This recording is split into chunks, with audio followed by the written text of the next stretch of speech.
this continuing roundtable is now called to order. I want to thank everybody for coming this afternoon.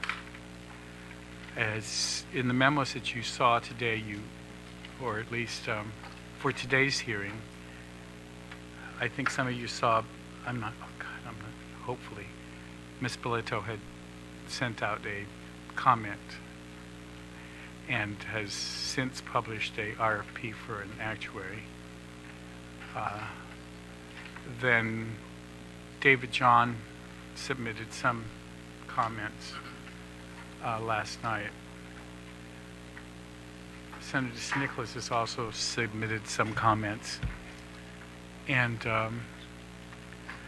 so what I've done is the committee has taken Senator Nicholas's recommendations, and we've made some changes to the bill.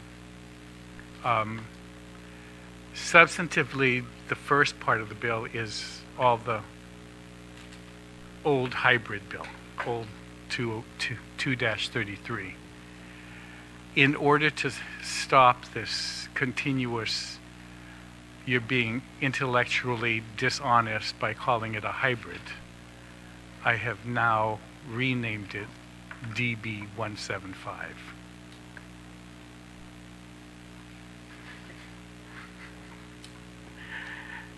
So this new draft also does the second thing.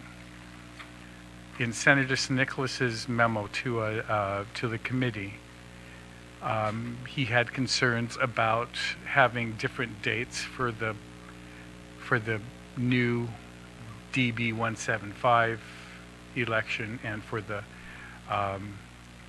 Guam Retirement Security Plan. So we've now made them concurrent so that everybody can elect to come on, to decide which of the two that they're going to do. It'll give the retirement fund time to write the rules and the documents that need to be done, do an educational program, and then have everybody come in and make their election. I think we provided enough time. I think it's October 8th, April the 17th.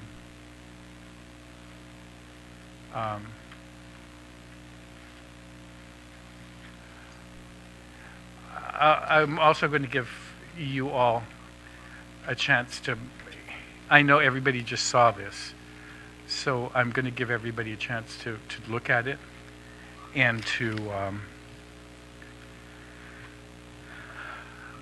send me some real quick comments if there's anything. I especially want legal counsel to make sure that the words that we use are appropriate.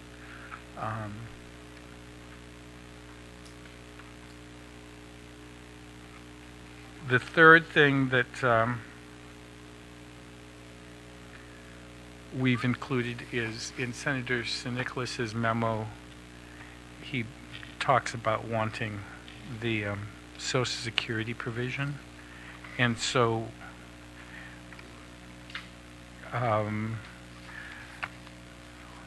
we've written it in just exactly verbatim what he sent to us. Okay, so that's the only change. We've added the cash balance, but for the most part, the first part of the bill is the bill that the retirement fund had sent to us. We just renamed it, and we've made those other change, adding the cash balance provisions, which we've discussed at length over the last couple of meetings, and change the election dates to be concurrent rather than have one cut off at an earlier date and then the other one possible for a later date. Okay, I think that's That's it. Those are the major changes that we've made. I know that I want to thank Ms. Belato for meeting with me this morning. And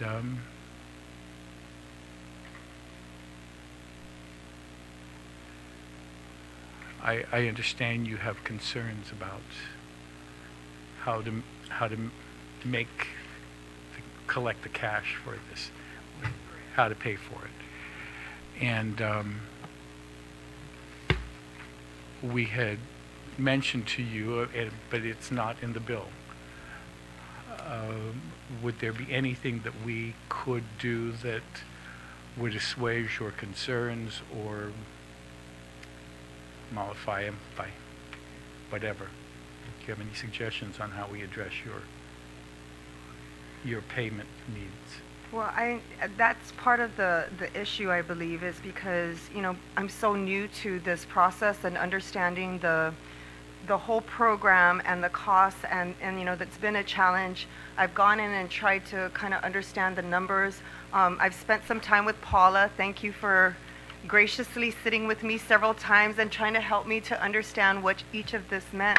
But it's very hard to make a recommendation when I'm still not comfortable, with the idea that we're going to incur an additional liability, not have to pay additional contributions, and not extend the amortization period. And so that was part of the reason why we wanted to get our own actuary to help us walk us through the numbers and the different scenarios, and then that way come back with, okay, based on the government's finances and what we project, this is what we're comfortable with. Because I don't think there's any opposition to the fact that we need to do something. We need to have a program in place. But I think, again, the concern is, what can we afford? And I know you published the RFP on Monday. Yes, that's correct. And I know that you're new to the government, but I think you've been in now long enough to realize that a telephone RFP that was issued by the Department of Land Management 7 years ago is still being protested. A bus one. And it goes on and on. The security system for the schools still hasn't been done. And if we're going to wait until you can find an actuary, it'll be after my state funeral. I think you'll live a lot longer. Not as though I have to deal with this bill for much longer.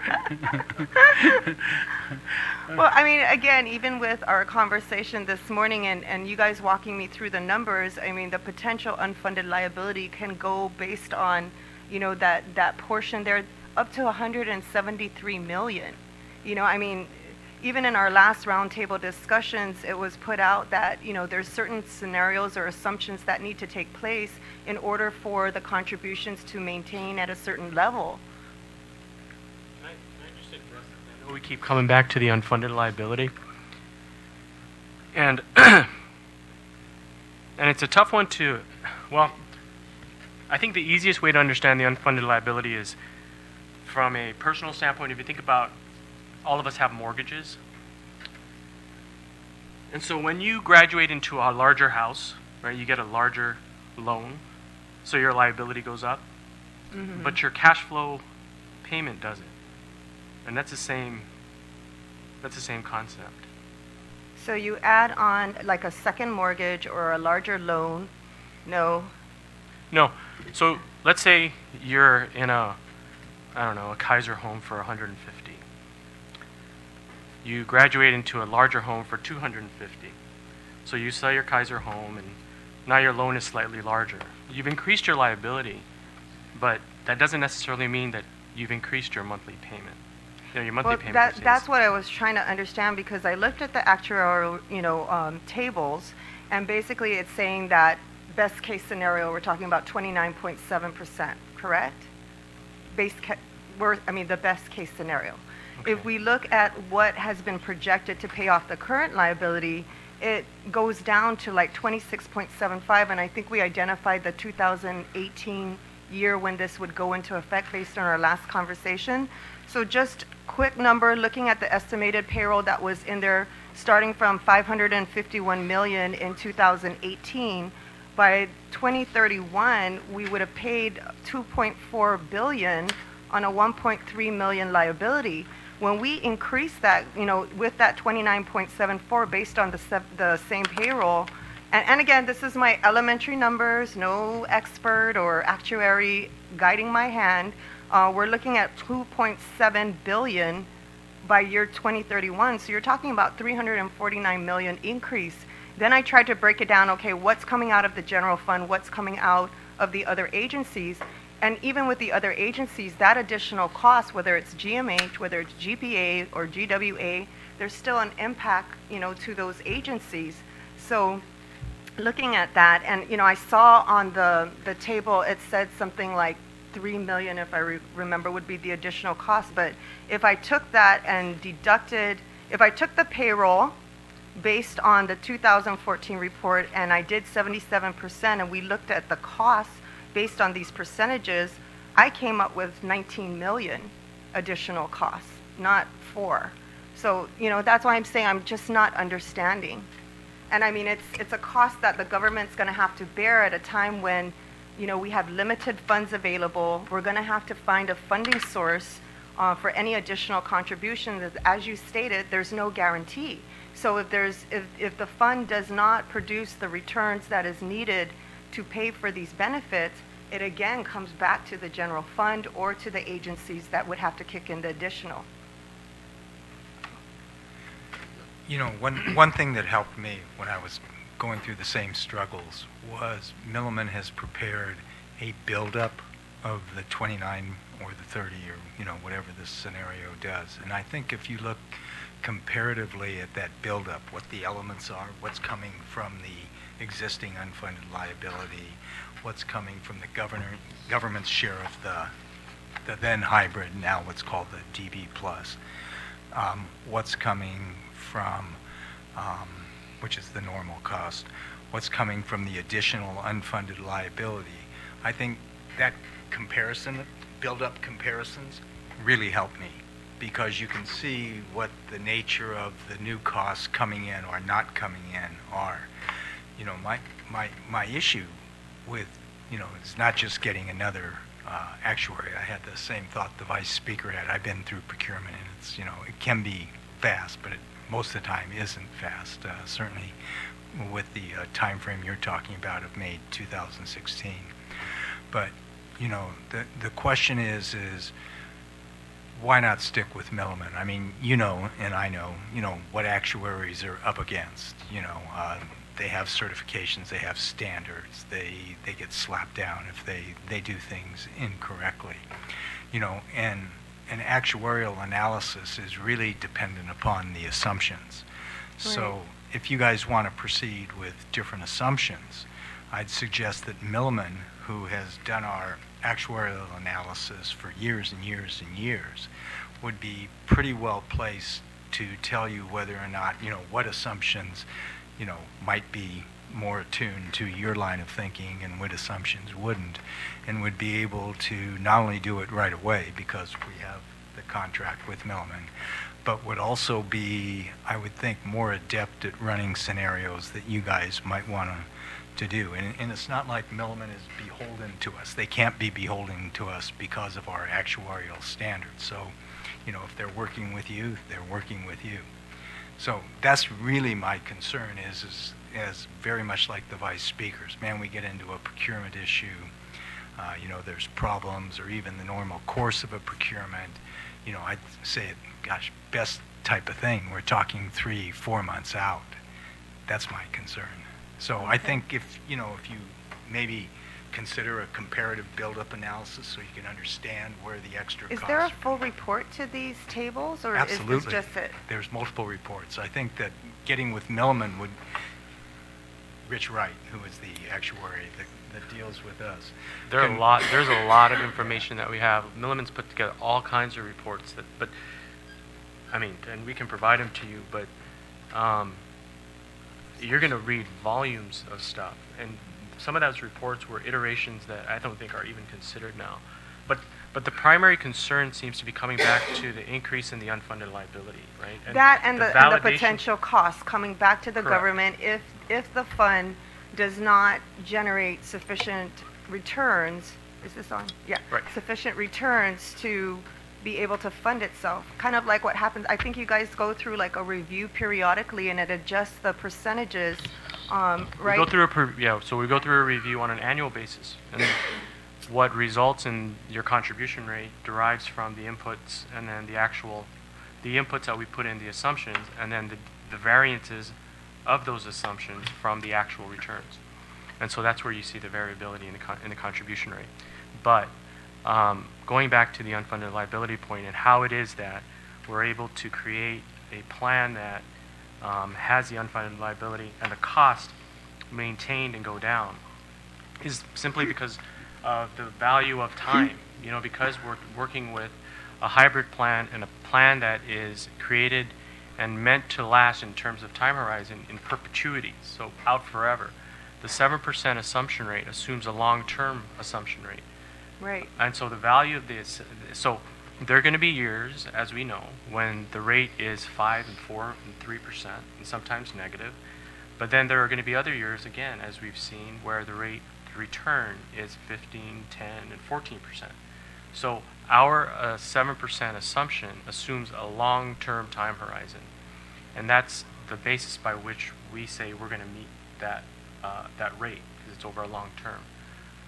So in terms of cost to the government, Right. because that's what we're going to have to come up with, right? Correct. The legislature is going to have to identify So the think of it funding this source. way, and I know where you're going with that question, I don't mean to interrupt, but think of it this way.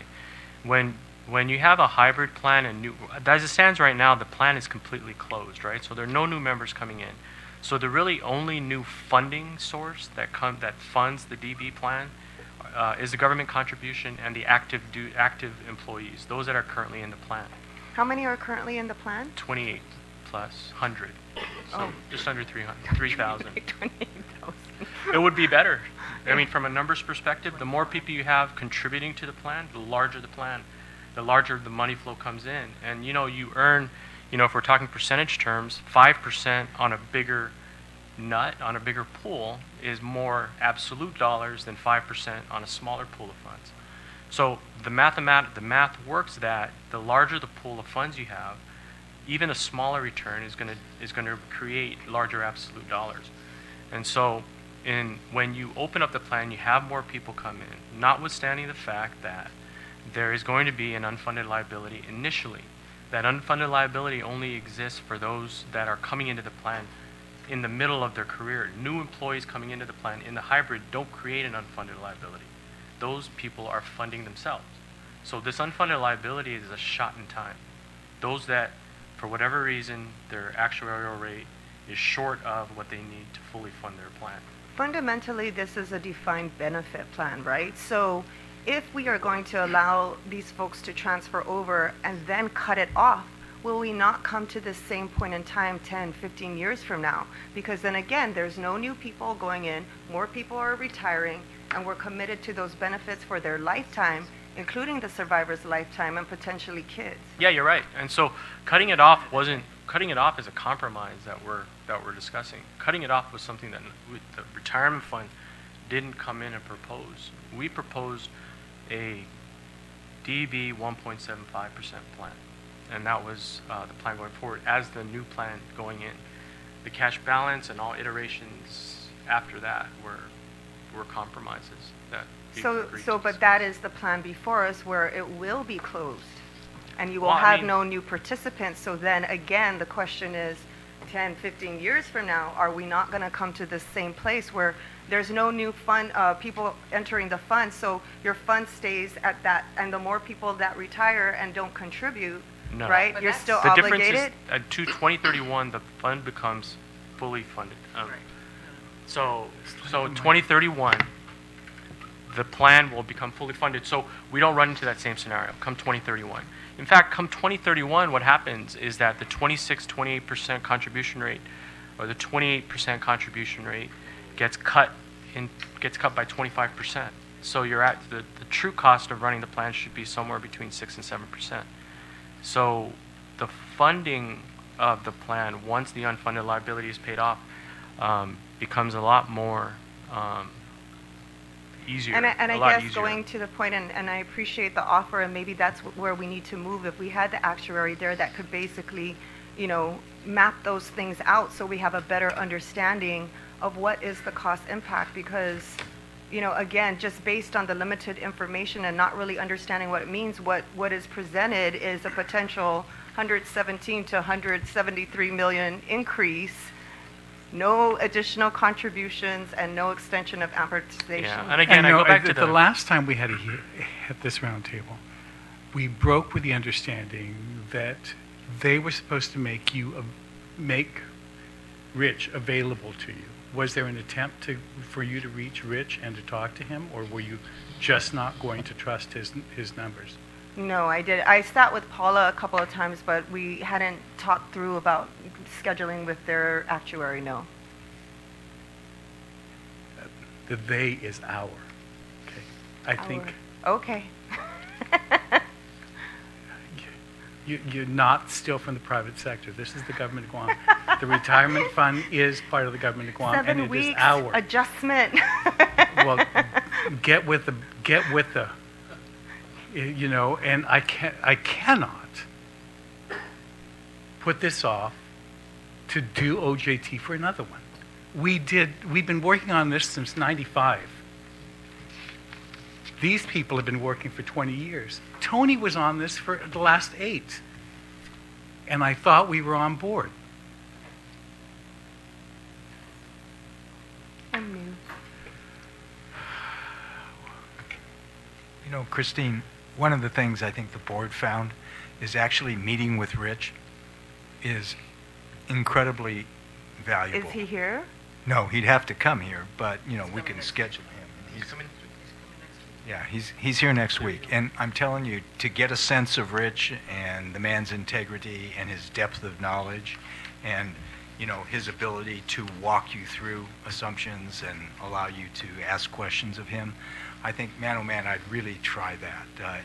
I think if you ask the board, we'd all say Rich Wright has been, the number one. And I thought there was going to be a phone conversation, but if there's going to be if he's actually going to be here, I'm going to insist that you sit down with him. You don't sit down with him, young lady, and you're done. Okay. Okay? I'm just telling you, it's got to be done.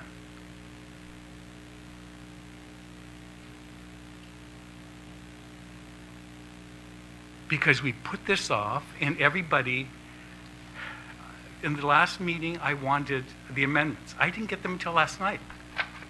I thought it was going to come the following week. And we can't keep 8,000, 3,000, 2,000, whatever's the number that's very vulnerable right now, waiting until everybody catches up. Well, like I said, I'm new, and, as the steward for the government's financial resources, I have to be diligent, in looking at this and understanding what the impact is, because we're already struggling, with even the hospital catching up with their retirement contributions.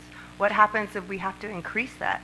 There's 70% of our payroll is paid out of the general fund. There's a big impact with any kind of increases in the percentage that's owed by the government. I realize that. And you're not the only steward. Let me tell you, I've shocked people about how conservative I've become all of a sudden in my old age. But I'm just saying there are things that need to be done.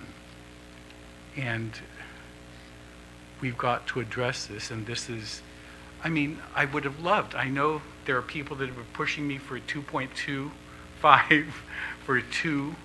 I go to the gym and the firemen want to have an early one. I'm getting constant phone calls from policemen that want to have the FBI one or that I can't. As much as I would love to, it just cannot, I mean, they presented to me that they can't afford it and they can't support it. And they're the only board in government that actually have a fiduciary responsibility. The last hospital board walked off and they didn't get stuck with any of the mess that they left. These guys, their homes are up. We had it the last time where we had members of the board who couldn't borrow money because their homes were being held as a lien for the last suit. We're meaning to talk to you about that. Yeah. So I'm just saying, they are really trying their best and are not presenting us with a real, it's not DB enhanced, for sure. This is, if anything, DB light. And I don't want to insult everybody by just saying DB light, so I'll just say 175 and stop telling me that it's in principle a DB plan. Well, so's cash balance.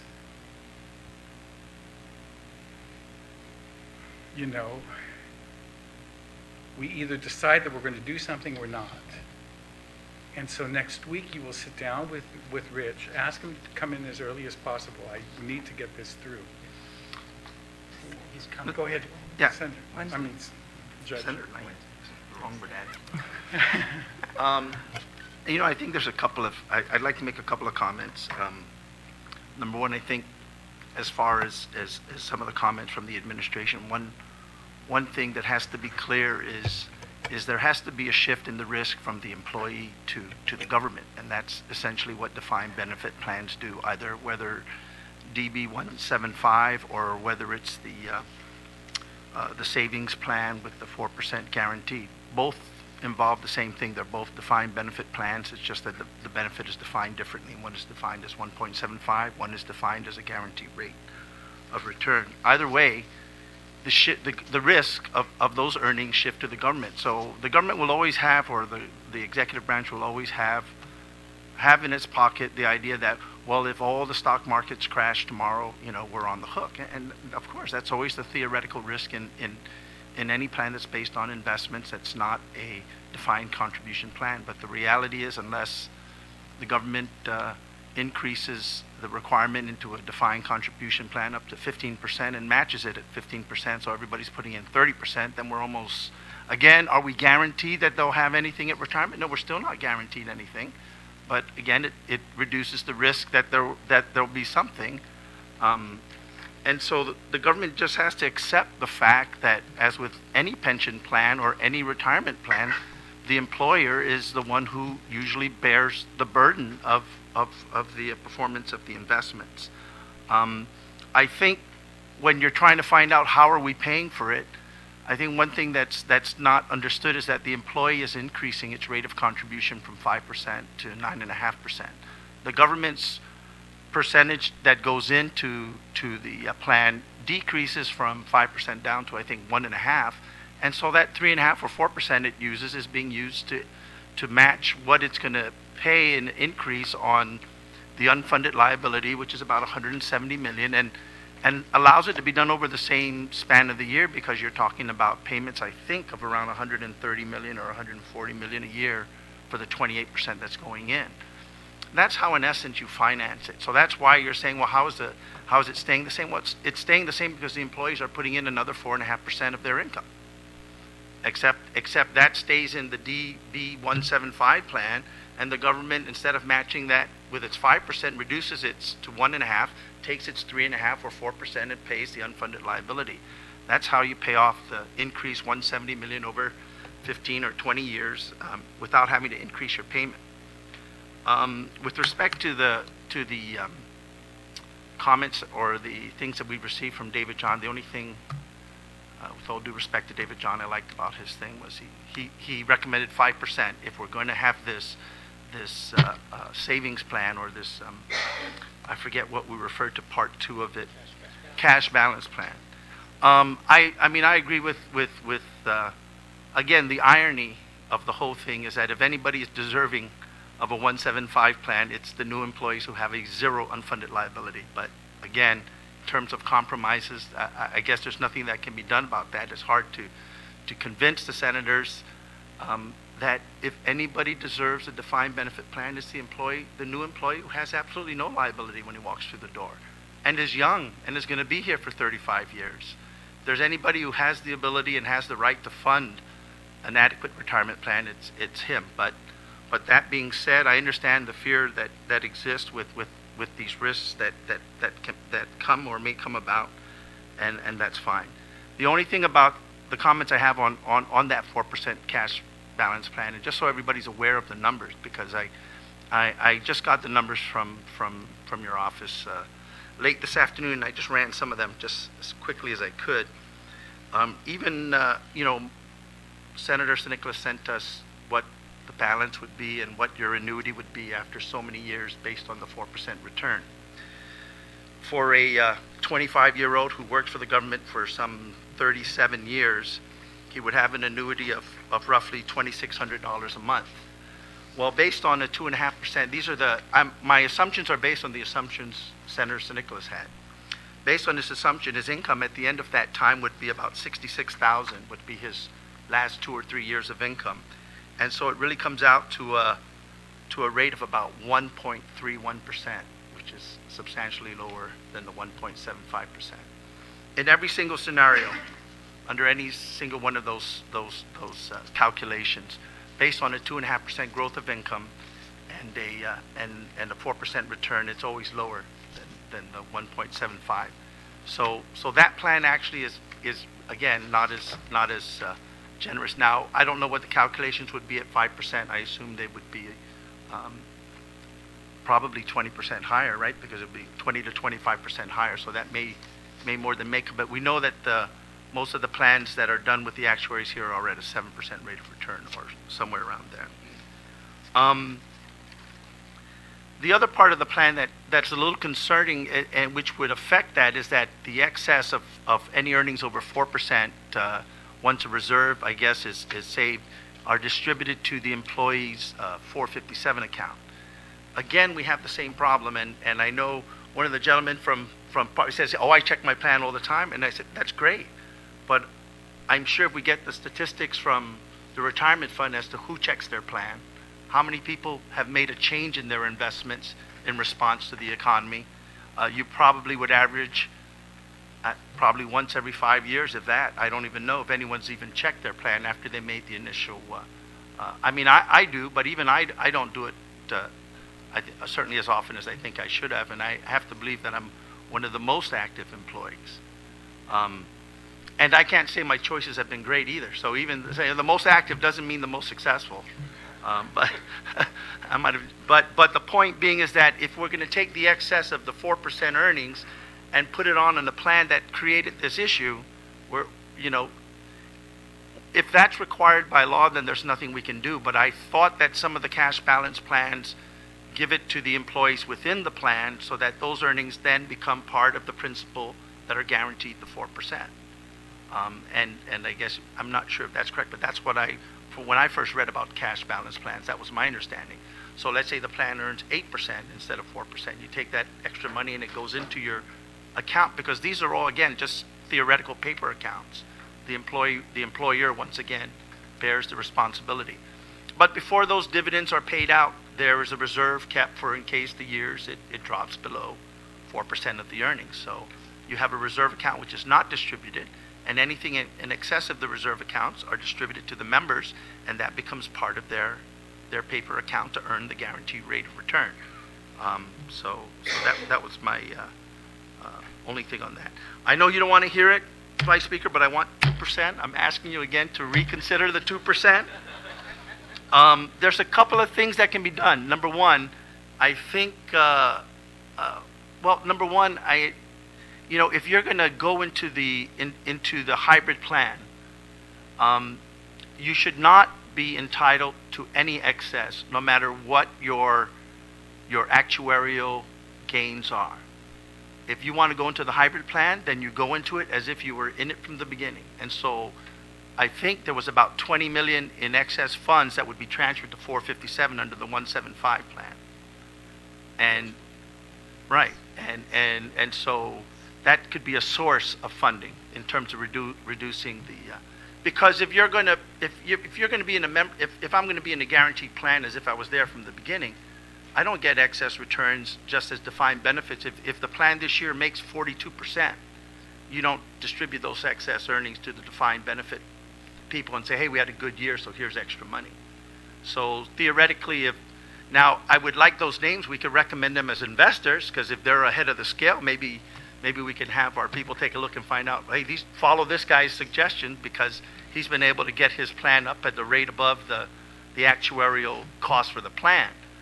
But that could be a source of potential funding for the small 0.25% that we're looking for. Again, things like getting rid of early retirement. I know the firemen, they said, and the police, we all work hard. Everybody works hard. I don't know, we're all essential employees. If there are any non-essential employees, that's a different problem.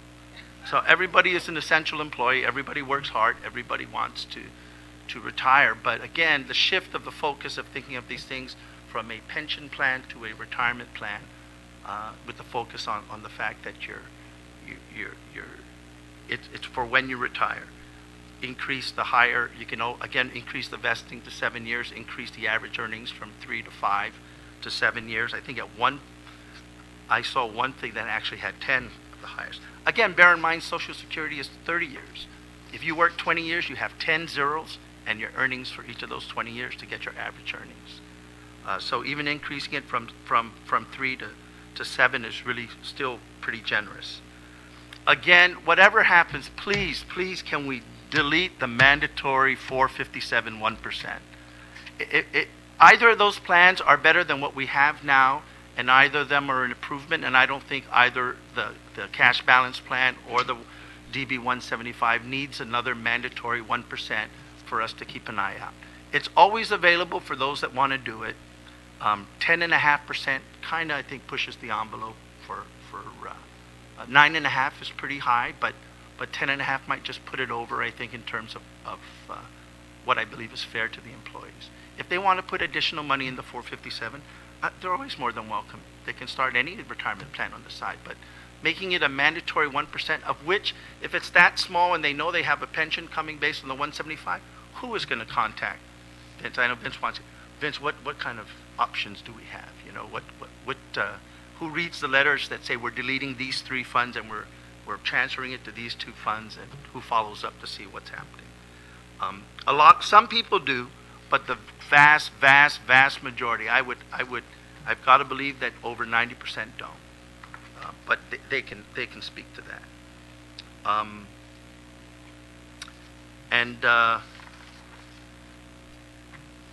And that would be the comments that we have. I thank you.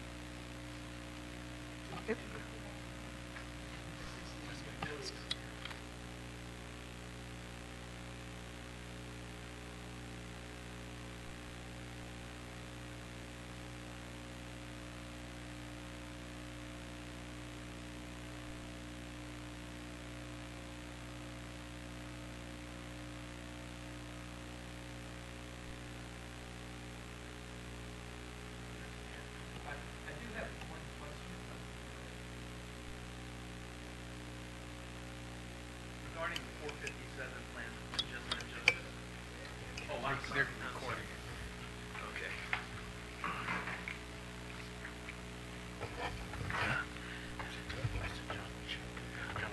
Oh, okay. I'm sorry. Your Honor, I had a question about the 457 and the 1%. Now, if people are already contributing the maximum amount to that plan, am I then breaking the law to have an additional 1% added on top of that? No, because you deduct 1% from whatever. Oh, okay. But I would have to decrease my payment by the 1% if I'm paying the... No, you don't have to increase it. Okay. So if you're doing 2% now, you already met the mandatory requirement. Oh, okay. All right. I just had one point of clarification because I know in the plan it says that the employer contribution is reduced to 1.7, but the reality is what it also says, or based on the actuarial reports, the total amount of 29.7 is still what's being paid in. So whether we call it an employer share or a payment towards the total amount, the percentage that we pay doesn't change, it increases. But the nomenclature makes a difference. The what? The nomenclature as to what is being paid makes a difference. Right, so. Because the unfunded liability has nothing to do with the operation of the plan. It's sins of the past, or whatever you want to call it. It's cost of benefits that were paid out or given to individuals without paying for it first. But when we add the people on, then we're paying as we go, right? But So- not towards the unfunded liability. So I think that's where it gets very difficult to understand is the contribution rate is composed of cost of the plan plus the payment for the unfunded liability. The government has chosen to pay its debt of this unfunded liability every 2 weeks through payroll as a contribution. They could pay it some other way, they could call it something else, and then all you're going to see is, okay, they're paying off that loan to the retirement fund, and then they're maintaining their costs of the new retirement plan. And I think that's where sometimes it gets hard to distinguish what's the difference between the cost of the plan and the contribution rate. But if you, again, when you meet with Rich, he'll explain it very clearly, and I say that to you because I'm not a financial person. But it's very clear that out of the contribution rate, 25% of that 29% is going to the unfunded liability. So once that's paid off in 2031, then you're just paying the normal cost of the plan. And I think as we look forward, as we talk about sort of what the legislature is finally going to put forward is, we talk about all these compromises, but we've considered many proposals, many iterations, and I think if you look at all the plans that have been proposed, you'll still see that the hybrid, the DB175, is a much superior product. It's the only plan that provides a floor benefit for a lifetime. It doesn't add to the contribution rate. Employees are actually paying for their benefits, right? So they're contributing to the cost of their benefits, and it caps the unfunded liability. But And it does that for- 2031, the government would still have to put in 29. They're still going to have to do that anyway. That's a given, whether Isn't you it have a cash. 26? Like, based on your reports, it's 26 on the current? 26. 26% by, yeah, 26%. 26.16. Right, and So that's- it goes up to 29.74 based on the report?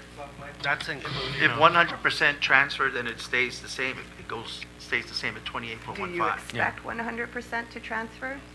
If it's attractive enough. That's what I'm saying. The assumptions are based on a very, Right, but but Christine, you can see that we don't just look at 100%. We also show you what it would cost if a sliding scale, if 50% transferred over. 100% is the worst case scenario. 100% is the worst case. So If you just think of the unfunded liability as an absolute dollar, 125 million, that is regardless of whether this hybrid goes in place or not. That's how much the government is going to have to contribute on an annual basis to amortize the unfunded liability out by 2031.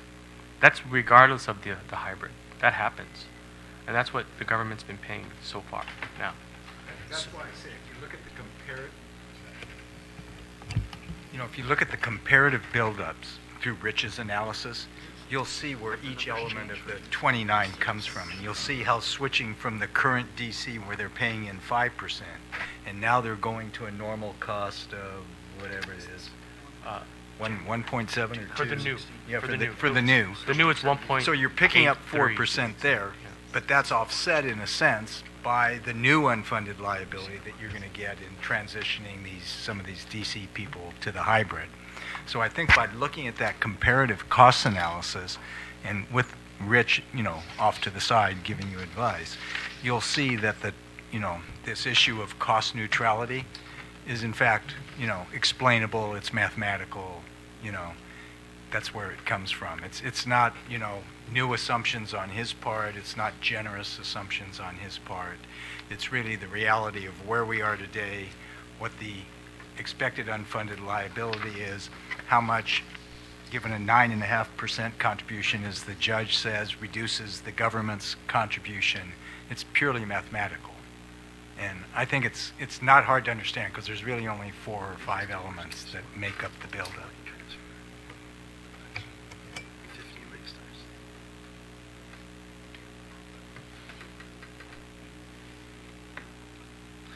Well, the other thing is that at least under the scenario by the actuary, if you just extend the repayment by 1 year, you can reduce the amount you pay.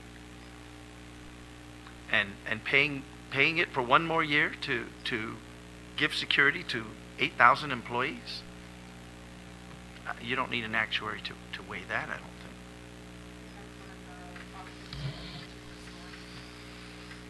That's an option. All right. Especially for the Would that DB dissuade some of your 2.00. concerns?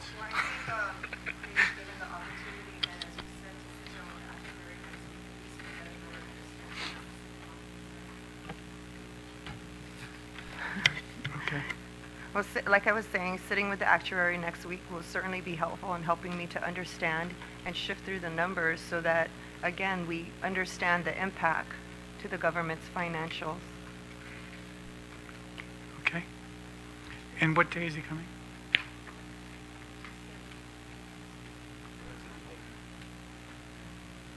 Wednesday. Okay, but whatever. I want him to sit down with, and not only take him to you, if necessary, have him go and speak to for the fiscal team. All right? Because I know that that's where the decisions are being made. So just take them up there and have them walk them through. Okay? And if I need to, I'll ask for the speaker to be in session an extra couple of days because I really want to get this thing through. I was hoping to report it out on Tuesday or Wednesday, but I can still do it. If it's Friday and everybody's on board with it, it might not take a long time to get it through. And I have scheduled over the next few days a private meeting with every single member to walk them through the plan so that the discussion on the floor can be at a minimal amount. And so if you can get him here earlier and they can have a whole day with them or whatever time it needs, I'm hoping that we can then. Okay? I just have a couple Go ahead. issues. So, Vice Speaker, one of them is regarding the drafting of the last section with regards to the contributions, Section 7. If you wouldn't mind us redrafting that language, substantive, it'll stay the same, but as lawyers who sort of try to interpret the way the code is written, the way 8208 and 8209 is written should be, there should be a subsection B that says, as of this date, the contribution rate is this, rather than crossing out the 5%, because once you cross that out, it no longer is part of the statute, and anything prior to that is Okay. in question. So, and the same thing with 8209, if we can add a subsection B, that instead of crossing out 5%, we say subsection B says effective the date of this plan, the contribution rate shall be 6.2. Only because once you Okay, no, you I fully understand. Okay. We're just trying to. I thought he was getting rid of that. I'm getting rid of it.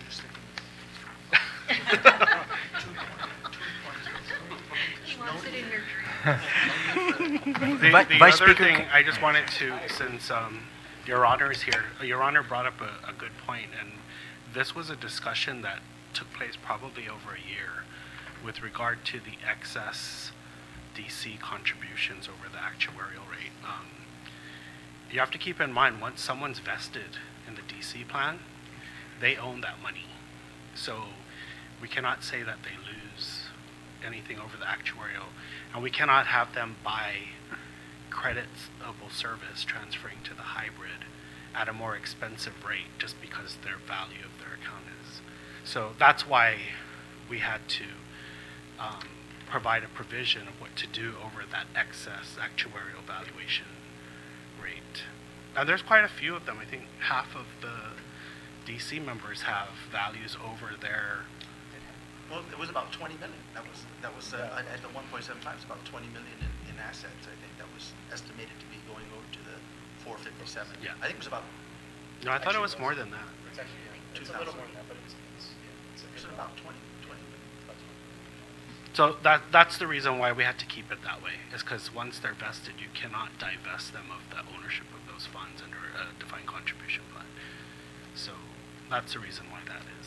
So I just wanted to let you know. Look, is there a law limiting the price of buying into the actuarial cost? Yeah, you have a disparate impact between those who have a higher balance.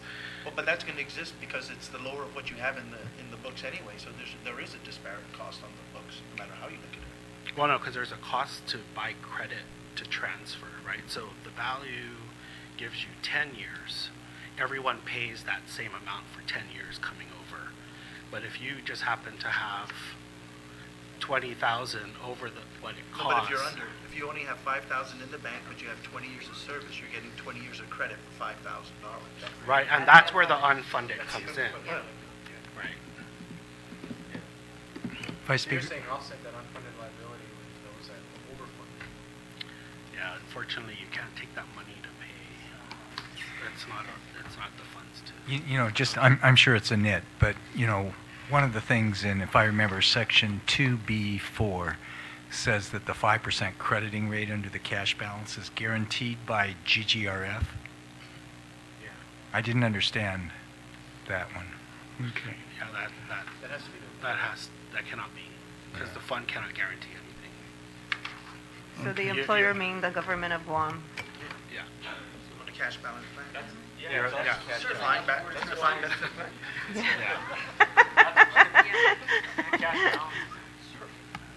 I mean, and the final issue I have, Vice Speaker, is we'll do a legal review just to make sure the words are as stated here. But I just would ask the legislature to consider this compromise about concurrent transfers, especially in less than a 1-year period. Because if you can fathom meeting every single DC employee between the time the rules and regs are promulgated and the time the transfer, there is no way. You're not going to meet with DOE teachers during the summer because most of them are out on summer vacation. They barely have personal leave during the year, so they have to work it into student development or staff development days. So just getting to 33 schools plus the home office, then you have public health who has multiple sites. It's just trying to sit down with someone and say, well, this is what your cash balance option is, this is what your hybrid option is, and this is what happens if you stay. It's information overload in such a short amount of time that it's. This is what I did for 10 years under the DC plan, and it's virtually impossible to do it within the time frame that the law requires the fund to do it in. Okay. So it's just a consideration. No, it's a very good point, and we'll address that. Paula? Lena? Anything else? You had something else? No, just a guarantee. Okay. Yeah, don't worry. You're the guarantor? Don't worry. Okay. Well, thank you very much, and we are adjourned. Please set up the meeting with the Director of Administration and with the fiscal team.